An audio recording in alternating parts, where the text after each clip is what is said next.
بسم اللہ الرحمن الرحیم۔ بحیثیت ایک پاکستانی شہری، ایک قانون دان اور ایک وکیل، میں اس بات کی بھرپور مذمت کرنا چاہتی ہوں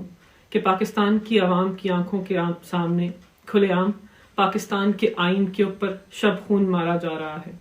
پاکستان ایک سیاہ ترین دور سے گزر رہا ہے اور پاکستان کی عدلیہ کے اوپر، ان کی آزادی کے اوپر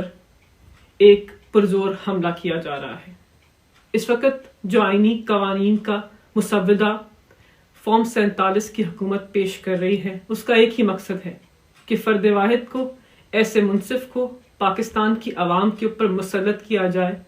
جو اس منصب کے اوپر بیٹھنے کی اہلیت نہیں رکھتا۔ پاکستان کے پارلیمان کے اندر آئینی ترامیم کا ایسا مسودہ پیش کرنے کی بازگشت ہے جس آئینی ترامیم کے مسودے کو پاکستان کی سب سے بڑی جمہوری جماعت کے ممبران نے نہیں دیکھا، اس کو پاکستان کی عوام نے نہیں دیکھا، پاکستان کے دیگر قانون دانوں نے نہیں دیکھا، لیکن وہ مسودہ پاکستان کی عدلیہ کی آزادی کے اوپر ایک حملہ ہے، آپ کے انفرادی بنیادی انسانی حقوق کے اوپر حملہ ہے، نظام عدل کی توقیر کے اوپر حملہ ہے۔ میں پاکستان کے وکلاء سے گزارش کرتی ہوں کہ جس تحریک کا آغاز اور جس کا اعلان ہوا ہے، ہم سب کو کالے کوٹ کی توقیر کو بلند کرتے ہوئے اپنے نظام عدل کے تحفظ کے لیے باہر نکلنا چاہیے۔